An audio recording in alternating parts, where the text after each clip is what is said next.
दोस्तों नमस्कार। साथियों, आज जिस विषय पर मैं आपसे बात करूंगा वो है भारत और पाकिस्तान के बीच हुआ सीज फायर का मुद्दा। दोस्तों, आज बहुत दिनों बाद मैं आपके साथ रूबरू हूँ। इसका कारण पिछले दिनों हमारे देश में जो उत्पन्न हुई थी तनावपूर्ण स्थिति वो है। जैसा कि आप सभी को पता ही है कि पहलगाम में क्या हुआ था, किस तरह से बेकसूर लोगों की नृशंस हत्या की गई, उनको बेवजह शिकार बनाया गया, उनका जीवन समाप्त कर दिया गया। उससे उससे आप सभी वाकिफ हैं। उसके बाद भारत ने प्रत्युत्तर देते हुए पाकिस्तान में स्थित 9 आतंकी ठिकानों को ऑपरेशन सिंदूर के तहत तहस-नहस कर दिया। भारत की ये कार्रवाई केवल आतंकी ठिकानों पर थी, लेकिन इसके बावजूद भी पाकिस्तान ने खिसिया करके भारत के जो है सैन्य ठिकानों को और नागरिकों को निशाना बनाने का प्रयास किया।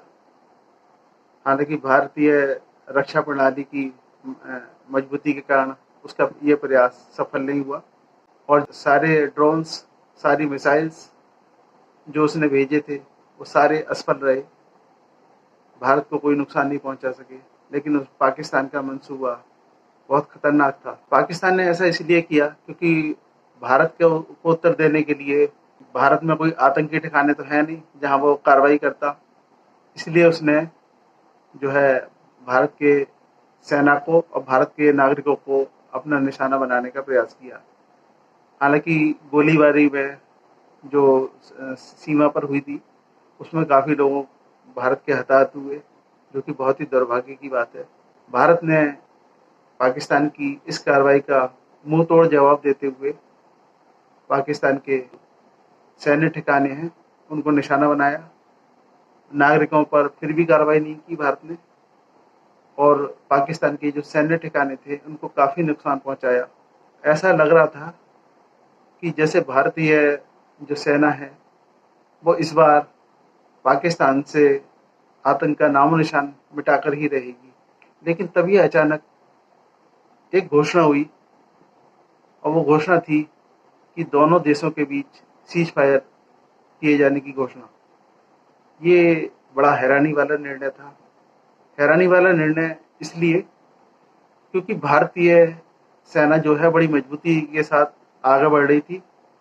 उसने पाकिस्तान की जो सेना है उसकी नाक में दम कर रखा था, उसका जीना मुहाल कर दिया था और पाकिस्तान को पूरी तरह से घुटने टेकने पर विवश करते हुए भारतीय सेना नजर आ रही थी। इसलिए जब दोनों देशों के बीच सीज फायर हुआ तो सभी को हैरानी हुई। ऐसा लगा जैसे कि मैं आपको उदाहरण देकर के समझाऊं तो खेलों की भाषा में जैसे होता है क्रिकेट में कि कोई टेस्ट मैच चल रहा है और एक टीम के विजय के की बहुत संभावना है और एक टीम के जो है हारने के ही चांसेस नज़र आ रहे हैं। और तो अपने जो है ऐसा लगता है कि जो एक टीम है वो अगर विजयी नहीं हुई, खराब खेली, तो भी वो ड्रॉ तो करा ही लेगी, जबकि दूसरी टीम बहुत प्रयास करने पर भी ड्रॉ ही हासिल कर सकती है जो हार रही है टीम। ऐसे में अगर हारने वाली टीम जीतने वाली टीम को ड्रॉ का ऑफर करे और वो स्वीकार कर ले तो कुछ ये निर्णय ऐसा ही लगा क्योंकि इसमें भारतीय जो सेना है उसी के ही विजय होने की संभावना थी। पाकिस्तान की तो सेना की हालत बहुत खराब थी, उनके पास विकल्प बहुत ही सीमित थे। भारत के सीज फायर के लिए राजी होने के पीछे जो एक वजह मानी जाती है वो ये मानी जाती है कि भारत पर इंटरनेशनल प्रेशर था, जो है अंतर्राष्ट्रीय दबाव ये था कि भाई जो है आप सीज फायर के लिए राजी हो जाइए। ऐसा दावा अमेरिका के राष्ट्रपति डोनाल्ड ट्रंप ने भी किया। उन्होंने ये भी दावा किया कि उन्होंने ही मध्यस्थता करा करके दोनों देशों के बीच युद्ध रुकवाया है, सीज फायर कराया है। इसके बाद जब पाकिस्तान के प्रधानमंत्री ने अपना संबोधन दिया तो उन्होंने भी इस बात को की पुष्टि की कि जो है अमेरिका, सऊदी अरब और यूएई ने जो है मध्यस्थता की, तब जो है दोनों देशों के बीच सीज फायर पर बात बनी। हालांकि बाद में अमेरिकी राष्ट्रपति अपनी बात से पलट गए हैं, उन्होंने यू टर्न ले लिया है। उनका कहना है कि उन्होंने मध्यस्थता नहीं की, उन्होंने सीज फायर नहीं कराया। भारत भी अपनी तरफ से यही कहता रहा है कि जो है जो सीज फायर हुआ है उसमें किसी की मध्यस्थता नहीं हुई है। ये निर्णय दोनों देशों ने मिलकर के लिया है। फिर भी हैरानी का भरा निर्णय इसको इसलिए माना जाता है क्योंकि भारतीय जो सेना थी उसको बहुत ज़्यादा एज थी, वो बहुत ज़्यादा हावी थी, और ऐसा लग रहा था कि आतंकवादी को जो है, जो पूरे आतंकवाद को वहाँ से पाकिस्तान से नेस्त नाबूद किया जा सकता है। फिर भी इस निर्णय को लिया गया। भारत की जो है इस निर्णय पर विपक्षी पार्टियां भी सवाल उठा रही हैं। इस निर्णय से जो है हमारे जो पूर्व सैनिक हैं उनका भी यही कहना है कि वो भी खुश नहीं है।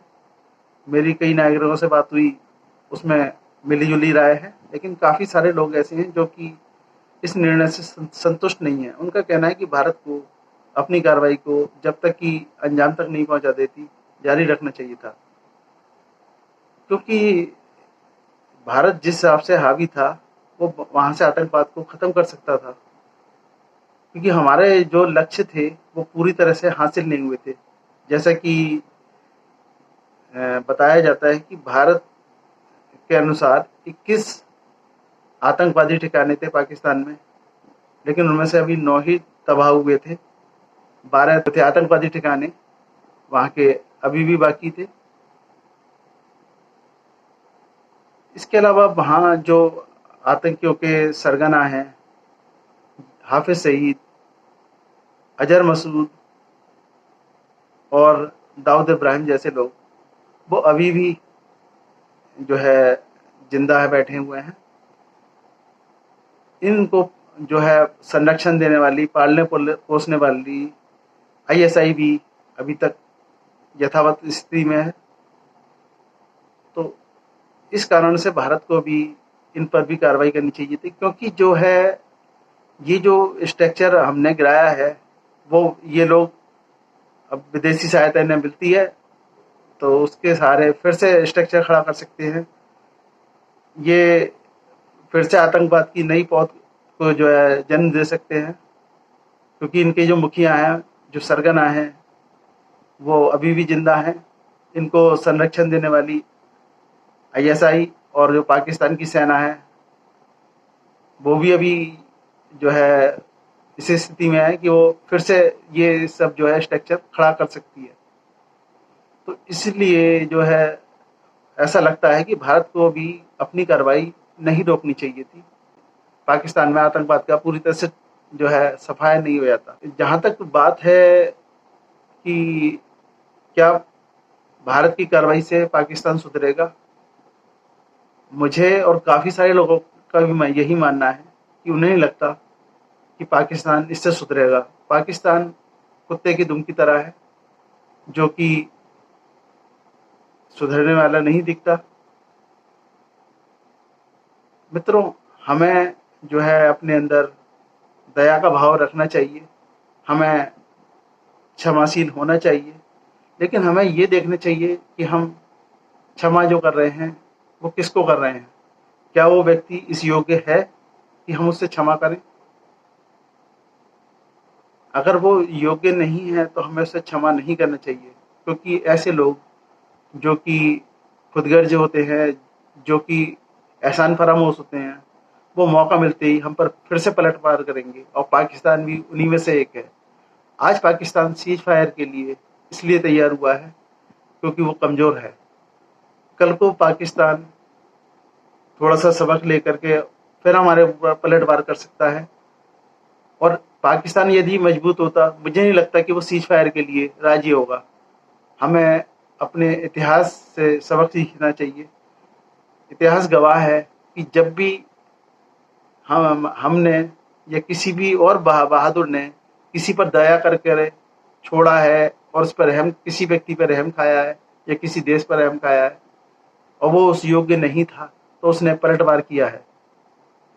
आपको सभी को याद होगा, एक उदाहरण देता हूं मैं, कि पृथ्वीराज चौहान ने मोहम्मद गौरी को 3 बार युद्ध में हराने के बाद भी जीवित छोड़ा था, दया कर करके।